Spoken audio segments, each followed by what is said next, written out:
ವಿಶ್ವಾಣಿ ಪ್ರಾಪರ್ಟಿಗೆ ಸ್ವಾಗತ. ನಾನು ನಿಸರ್ಗ. ನೀವು ಬೆಂಗಳೂರಿನಲ್ಲಿ ಮನೆ ಕಟ್ಟುವ ಯೋಚನೆ ಮಾಡ್ತಿದ್ದೀರಾ? ಸೈಟ್ ಖರೀದಿ ಮಾಡಿದ್ದು ಮುಂದಿನ ಹಂತದಲ್ಲಿ ಮನೆ ಕಟ್ಟಲು ಶುರು ಮಾಡಬೇಕು ಅಂತ ಅನ್ಕೊಂಡಿದ್ದೀರಾ? ಹಾಗಿದ್ರೆ ಈ ವಿಡಿಯೋವನ್ನ ಕೊನೆವರೆಗೂ ನೋಡಿ. ಯಾಕೆ ಅಂದರೆ ಮನೆ ಕಟ್ಟಲು ಲಕ್ಷಾಂತರ ರೂಪಾಯಿ ಖರ್ಚು ಮಾಡುವ ಮೊದಲು ಬಿಬಿಎಂಪಿ ಅಥವಾ ಸಂಬಂಧಪಟ್ಟ ಪ್ರಾಧಿಕಾರದಿಂದ ಯಾವ ಅನುಮತಿಗಳನ್ನು ಪಡಿಬೇಕು, ಯಾವ ದಾಖಲೆಗಳಿರಬೇಕು, ಎಷ್ಟು ಶುಲ್ಕ ಕಟ್ಟಬೇಕು, ನಿಯಮ ಉಲ್ಲಂಘಿಸಿದರೆ ಏನಾಗುತ್ತೆ ಅನ್ನೋದನ್ನು ಸಂಪೂರ್ಣವಾಗಿ ತಿಳಿದುಕೊಳ್ಳೋಣ. ಮನೆ ಕಟ್ಟಲು ಮೊದಲಿಗೆ ತಿಳಿದುಕೊಳ್ಬೇಕಾದ ವಿಷಯ, ಬಹಳಷ್ಟು ಜನರು ಇಲ್ಲಿ ತಪ್ಪು ಮಾಡ್ತಾರೆ. ಸೈಟ್ ಇದೆ ಅಂದರೆ ನೇರವಾಗಿ ಮನೆ ಕಟ್ಟಬಹುದು ಅಂದ್ಕೊಳ್ತಾರೆ. ಆದರೆ ಕಾನೂನು ಪ್ರಕಾರ ಯಾವುದೇ ಕಟ್ಟಡ ನಿರ್ಮಾಣಕ್ಕೆ ಮೊದಲಿಗೆ ಬಿಲ್ಡಿಂಗ್ ಪ್ಲಾನ್ ಅಪ್ರೂವಲ್ ಪಡೆಯುವುದು ಅಗತ್ಯ.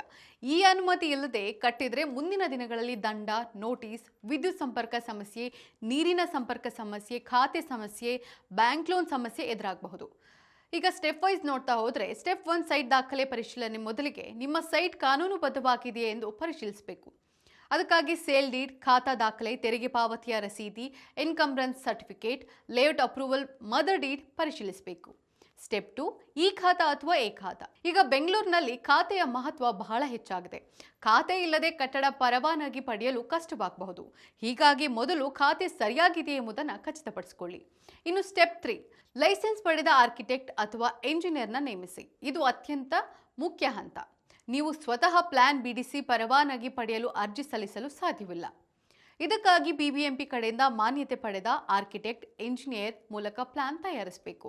ಇನ್ನು ಸ್ಟೆಪ್ 4 ಬಿಲ್ಡಿಂಗ್ ಪ್ಲಾನ್ ತಯಾರಿ. ಪ್ಲಾನ್ನಲ್ಲಿ ಹೀಗೆ ಇರಬೇಕು: ಸೈಟ್ ಡೈಮೆನ್ಷನ್, ರಸ್ತೆ ಅಗಲ, ಸೆಟ್ ಬ್ಯಾಕ್ ವಿವರ, ಪಾರ್ಕಿಂಗ್ ಏರಿಯಾ, ಫ್ಲೋರ್ ವಿವರ, ಸ್ಟೇರ್ ಕೇಸ್ ವಿವರ, water sump, septic tank, rain water harvest. Step 5 BBMP online ಅರ್ಜಿ. ಈಗ ಹೆಚ್ಚಿನ ಪ್ರಕ್ರಿಯೆಗಳು ಆನ್ಲೈನ್ ಮೂಲಕ ನಡೀತಾ ಇದೆ. ಅಗತ್ಯ ದಾಖಲೆಗಳನ್ನು ಅಪ್ಲೋಡ್ ಮಾಡಿ ಅರ್ಜಿ ಸಲ್ಲಿಸಬೇಕಾಗುತ್ತೆ. ಇನ್ನು ಸ್ಟೆಪ್ 6 ಪರಿಶೀಲನೆಯ ಪ್ರೋಸೆಸ್.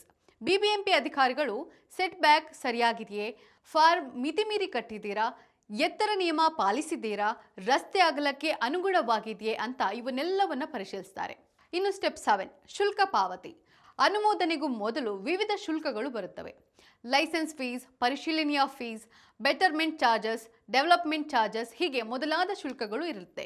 ಸ್ಟೆಪ್ 8 ಎಲ್ಲವೂ ಸರಿಯಾಗಿದ್ರೆ ಬಿಲ್ಡಿಂಗ್ ಲೈಸೆನ್ಸ್ ಸಿಗುತ್ತೆ. ಈ ಅನುಮತಿ ಬಂದ ನಂತರ ಮಾತ್ರ ನಿರ್ಮಾಣ ಆರಂಭಿಸಬೇಕು. ಇಲ್ಲಿ ಜನರು ಮಾಡುವ ದೊಡ್ಡ ತಪ್ಪುಗಳು ಏನಂದ್ರೆ, ಅಪ್ರೂವಲ್ ಬರೋ ಮುಂಚೆಯೇ ಕೆಲಸ ಶುರು ಮಾಡಿಬಿಡೋದು, ಸೆಟ್ ಬ್ಯಾಕ್ ಬಿಡದೆ ಕಟ್ಟುವುದು, ಅಪ್ರೂವ್ಡ್ ಪ್ಲಾನ್ ಬದಲಾಯಿಸಿ ಮನೆ ಕಟ್ಟುವುದು ದೊಡ್ಡ ತಪ್ಪು, ಹೆಚ್ಚುವರಿ ಮಹಡಿ ನಿರ್ಮಿಸುವುದು. ಉದಾಹರಣೆಗೆ ಬಹಳಷ್ಟು ಕೇಸ್ಗಳಲ್ಲಿ ಗ್ರೌಂಡ್+2 ಅನುಮತಿ ಪಡೆದು ನಂತರ ಗ್ರೌಂಡ್+4 ಮನೆ ಕಟ್ಟಿದ ಉದಾಹರಣೆಗಳಿವೆ. ನಂತರ ನೋಟಿಸ್, ದಂಡ, ಓಸಿ ಸಮಸ್ಯೆ, ಬಯರ್ಸ್ ಸಿಗೋದಿಲ್ಲ, ಈ ರೀತಿಯ ಸಮಸ್ಯೆಗಳು ಎದುರಾಗುತ್ತೆ.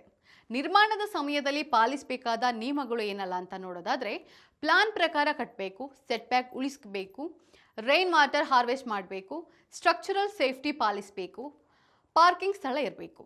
ಕಟ್ಟಡ ಸಂಪೂರ್ಣವಾದ ನಂತರ ಕಂಪ್ಲೀಷನ್ ಸರ್ಟಿಫಿಕೇಟ್ ಪಡಿಬೇಕು. ಅಗತ್ಯ ಇರುವವರು ತಪ್ಪದೆ ಆಕ್ಯುಪೆನ್ಸಿ ಸರ್ಟಿಫಿಕೇಟ್ ಪಡಿಬೇಕು. ಮನೆ ಕಟ್ಟುವುದು ಜೀವನದ ದೊಡ್ಡ ಕನಸು. ಆದರೆ ಅನುಮತಿ ಪಡೆಯದೆ ಅಥವಾ ನಿಯಮ ಉಲ್ಲಂಘಿಸಿ ಕಟ್ಟಿದ್ರೆ ಮುಂದೆ ದೊಡ್ಡ ತೊಂದರೆ ಎದುರಾಗಬಹುದು. ಹೀಗಾಗಿ ಮೊದಲು ದಾಖಲೆ ಎಲ್ಲ ಪರಿಶೀಲನೆ ಮಾಡಿ ನಂತರ ಅರ್ಹ ಆರ್ಕಿಟೆಕ್ಟ್ ಮೂಲಕ ಪ್ಲಾನ್ ಸಿದ್ಧಪಡಿಸಿ. ಅನುಮತಿ ಪಡೆದ ಬಳಿಕವೇ ಕಟ್ಟಡ ನಿರ್ಮಾಣ ಆರಂಭಿಸಿ. ಇದೇ ರೀತಿಯ ಮತ್ತಷ್ಟು ಸುದ್ದಿಗಾಗಿ ನೋಡ್ತಾ ಇರಿ ವಿಶ್ವಾಣಿ ಪ್ರಾಪರ್ಟಿ. ಧನ್ಯವಾದ.